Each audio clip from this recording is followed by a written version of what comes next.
पंजाब के नगर पंचायतों के लिए 21 दिसंबर को होने वाले चुनाव के लिए कल नामांकन पत्र भरने का कार्य हुआ संपन्न। 4,489 प्रत्याशियों ने भरा नामांकन। पंजाब के मुख्यमंत्री ने एक देश एक चुनाव लागू करने से पहले केंद्र सरकार को एक देश एक शिक्षा और एक देश एक स्वास्थ्य प्रणाली को सुनिश्चित करने की अपील की। और हरियाणा के मुख्यमंत्री ने कहा है कि हरियाणा की डबल इंजन की सरकार के खेलों को प्रोत्साहन देने के कार्यों के चलते हरियाणा का नाम चमक रहा है विश्व के खेल मानचित्र पर।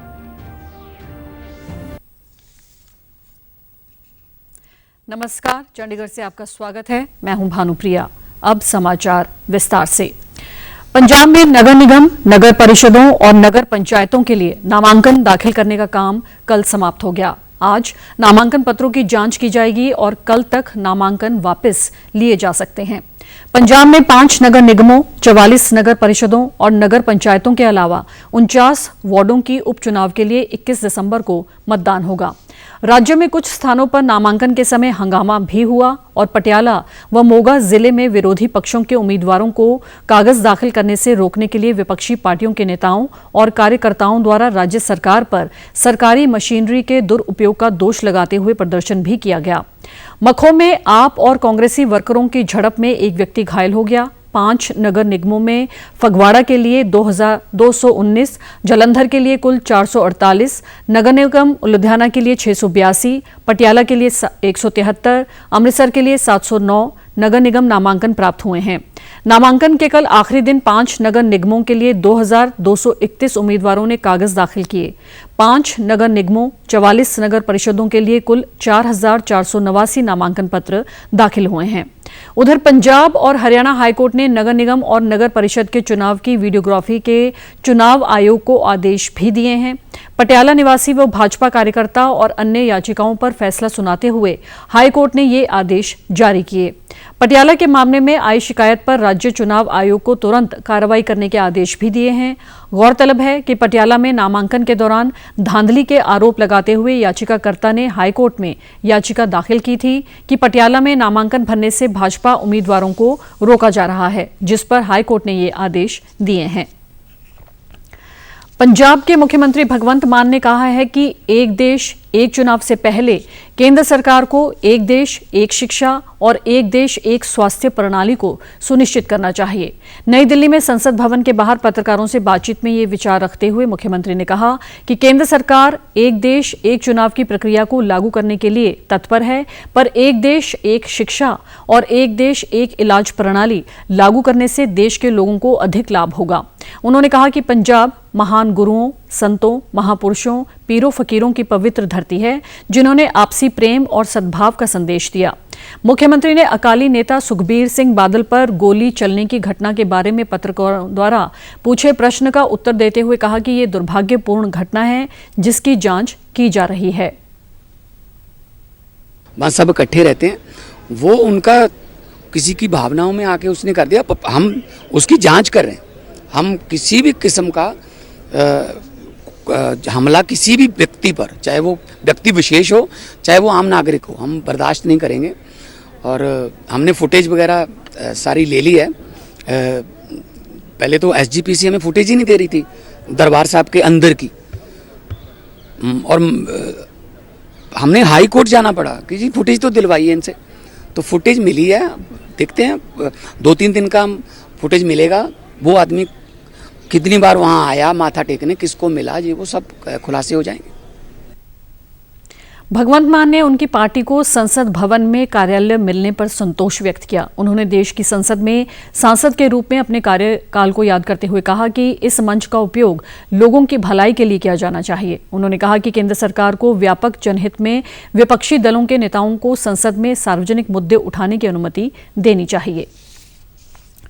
पंजाब विधानसभा के स्पीकर कुलतार सिंह संधवा ने किसानों के मुद्दों के समाधान के लिए उनसे बातचीत शुरू करने की केंद्र सरकार से अपील की है।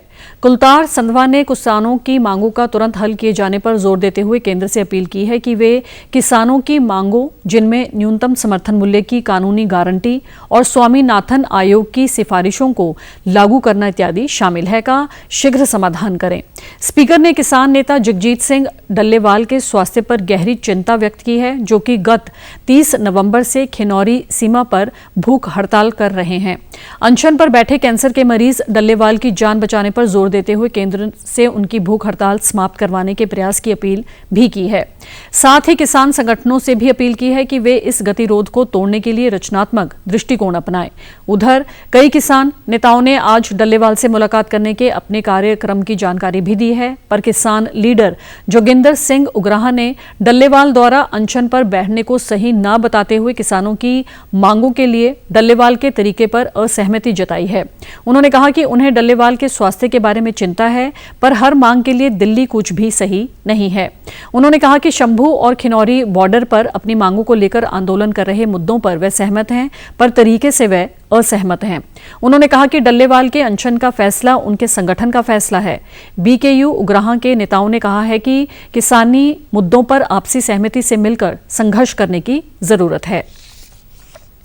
शंभू बॉर्डर खोले जाने की मांग पर सुप्रीम कोर्ट में आज सुनवाई हुई, जिसके तहत कई अहम आदेश कोर्ट की ओर से दिए गए।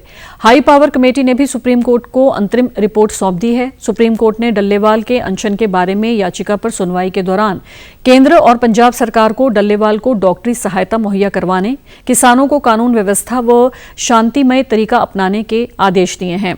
साथ ही डल्लेवाल पर बल का प्रयोग न करने के आदेश देते हुए खाने के लिए मजबूर न करने की हिदायत भी की है। सुप्रीम कोर्ट ने कहा है कि डल्लेवाल का जीवन किसी भी आंदोलन से कीमती है और किसान कुछ समय के लिए अपना आंदोलन स्थगित करें। सरकार को किसानों से बातचीत करने के लिए भी आदेश दिए गए हैं। गौरतलब है कि डल्लेवाल 18 दिन से अनशन पर हैं और उनका स्वास्थ्य बिगड़ रहा है। सुप्रीम कोर्ट ने पंजाब डीजीपी और केंद्रीय प्रतिनिधित्व को तुरंत कदम उठाने के आदेश दिए हैं। इस मामले की अगली सुनवाई 17 दिसंबर को होगी। हरियाणा के मुख्यमंत्री नायब सिंह सैनी ने कहा है कि प्रदेश के खिलाड़ियों की बदौलत हरियाणा का नाम विश्व के खेल मानचित्र पर चमक रहा है। मुख्यमंत्री ने कुरुक्षेत्र में हरियाणा कुश्ती दंगल के समापन पर शिरकत करते हुए ये विचार रखते हुए कहा कि प्रदेश में लगातार खेल संस्कृति का विस्तार हो रहा है। प्रदेश सरकार ने खिलाड़ियों के प्रोत्साहन और कल्याण के लिए इस वर्ष अपने संकल्प पत्र में हर खिलाड़ी को 20 लाख रुपए का मेडिकल बीमा कवर देने का संकल्प लिया है। राज्य स्तर पर प्रतिवर्ष 3 सर्वश्रेष्ठ अखाड़ों को 50 लाख रुपए, 30 लाख रुपए और 20 लाख रुपए की प्रोत्साहन राशि दी जाएगी। इसके अतिरिक्त जिला स्तर पर भी सर्वश्रेष्ठ अखाड़ों को 15 लाख, 10 लाख और 5 लाख रुपए की राशि दी जाएगी। मुख्यमंत्री ने कुश्ती दंगल के समापन पर विजेता पहलवानों को सम्मानित भी किया और बधाई देते हुए शुभकामनाएं दी। लगातार बढ़ रही खेल संस्कृति को देखते हुए हमने खिलाड़ियों के प्रोत्साहन और कल्याण के लिए हमने अपने संकल्प पत्र में हर खिलाड़ी को 20 लाख रुपए का मेडिकल बीमा कवर देने का ये संकल्प लिया है। और इसी प्रकार राज्य स्तर पर प्रतिवर्ष 3 श्रेष्ठ अवार्डों को 50 लाख, 30 लाख और 20 लाख रुपए का प्रोत्साहन राशि दी जाएगी। ऐसा भी निर्णय हमारी सरकार ने लिया है। मुख्यमंत्री ने कहा कि वर्ष 2014 के बाद प्रधानमंत्री नरेंद्र मोदी के नेतृत्व में राष्ट्रीय स्तर पर खेल क्षेत्र में अनेक बदलाव हुए हैं। चयन प्रक्रिया, खेलों से संबंधित बुनियादी ढांचा, खिलाड़ियों को आर्थिक मदद देने वाली योजनाएं और ट्रेनिंग से संबंधित योजनाओं को प्रभावी बनाया गया है। उन्होंने कहा कि हरियाणा की डबल इंजन की सरकार ने नई खेल नीति लागू की और जमीनी स्तर से ही प्रतिभा की खोज और प्रशिक्षण से ओलंपिक तक पहुंचाने का रोड मैप बनाया गया है, जिसकी बदौलत प्रदेश के खिलाड़ियों राष्ट्रीय व अंतर्राष्ट्रीय प्रतियोगिताओं में अपनी धाक जमाई है। खिलाड़ियों को बचपन से ही तराशने के लिए खेल नर्सरियां खोली गई हैं। इनमें उन्हें वित्तीय सहायता और प्रशिक्षण भी प्रदान किया जाता है। मुझे खुशी है बताते हुए कि इस समय प्रदेश में 1489 खेल नर्सरियां कार्यरत हैं। इनमें से 37,225 खिलाड़ी प्रशिक्षण ले रहे हैं। राज्य में मजबूत खेल इंफ्रास्ट्रक्चर भी तैयार किया गया है ताकि खिलाड़ियों को सभी आधुनिक सुविधाएं वो प्राप्त हो सके। मुख्यमंत्री ने हरियाणा उत्कृष्ट खिलाड़ी सेवा निगम 2021 का जिक्र करते हुए कहा कि खिलाड़ियों के लिए रोजगार सुनिश्चित करने हेतु इसे बनाया गया, जिसके तहत 550 नए पद बनाए गए। हरियाणा देश का पहला राज्य है जो पदक विजेता खिलाड़ियों को सबसे अधिक नगद पुरस्कार देता है। वह अब तक खिलाड़ियों को 593 करोड़ रुपए के नगद पुरस्कार दिए गए हैं। चंडीगढ़ में ICJSK के कार्यान्वयन के तौर तरीकों की जानकारी के लिए दिल्ली सरकार के अधिकारियों ने चंडीगढ़ का दौरा किया। दिल्ली सरकार के प्रमुख सचिव गृह अन बरसू सहित अन्य वरिष्ठ अधिकारियों की टीम ने चंडीगढ़ सचिवालय में केंद्र शासित प्रदेश चंडीगढ़ के प्रशासक के सलाहकार राजीव वर्मा व अन्य अधिकारियों के साथ बैठक की। इस बैठक के दौरान मुख्य रूप से 3 नए आपराधिक कानूनों के कार्यान्वयन के चंडीगढ़ मॉडल पर जानकारी साझा की गई। चंडीगढ़ के SSP कंवरदीप ने यूटी सचिवालय में एक संक्षिप्त प्रेजेंटेशन दिया और 3 नए आपराधिक कानूनों के बारे में चंडीगढ़ में हाल ही में लॉन्च किए गए ऐप ई-साक्ष्य, न्याय सेतु, न्याय श्रुति और ई-समन के काम करने के बारे में विस्तृत चर्चा हुई। इन कानूनों के लिए विभिन्न प्रशासनिक और तकनीकी पहलुओं की जानकारी भी साझा की गई। दिल्ली सरकार के गृह विभाग के प्रमुख सचिव ने चंडीगढ़ में नए आपराधिक कानूनों के प्रभावी कार्यान्वयन पर चंडीगढ़ प्रशासन के सभी विभागों और अधिकारियों की सराहना की। उन्होंने राज्यों के बीच चंडीगढ़ की रोल मॉडल बनने की क्षमता पर जोर दिया और कहा कि इस दौरे का उद्देश्य दिल्ली टीम के अधिकारियों को प्रेरित करना व चंडीगढ़ मॉडल से सीखना है। दिल्ली अधिकारियों की टीम ने पंजाब इंजीनियरिंग कॉलेज का दौरा किया और वहां प्रदर्शनी को भी देखा। हॉकी के राष्ट्रीय और अंतर्राष्ट्रीय मुकाबले अब देश के घर घर में देखे जा सकेंगे। भारत के राष्ट्रीय प्रसारणकर्ता दूरदर्शन के ऐतिहासिक कदम उठाते हुए हॉकी लीग के साथ आधिकारिक प्रसारण भागीदार के तौर पर करार किया है। प्रसार भारती के अध्यक्ष नवनीत सहगल और हॉकी इंडिया लीग के संचालन समिति के सदस्य भोलानाथ सिंह के बीच इस करार पर हस्ताक्षर किए गए। इसी दौरान प्रसार भारती के अन्य अधिकारिक गण भी मौजूद रहे। 28 दिसंबर से शुरू होने वाले हॉकी इंडिया लीग का सीधा प्रसारण डीडी स्पोर्ट्स सहित प्रसार भारती के OTT प्लेटफॉर्म पर भी देखा जा सकता है। हॉकी इंडिया लीग में पुरुषों की 8 टीमें और महिलाओं की हॉकी इंडिया लीग में 4 टीमें हिस्सा लेंगी, जिसमें दुनिया भर की शीर्ष टीमों के खिलाड़ी मैदान पर नजर आएंगे। इस मौके पर प्रसार भारती के अध्यक्ष नवनीत सहगल ने कहा कि दूरदर्शन पर हॉकी इंडिया लीग के मुकाबलों का सीधा प्रसारण होने से हॉकी को देश के कोने कोने में पहुंचने में मदद मिलेगी।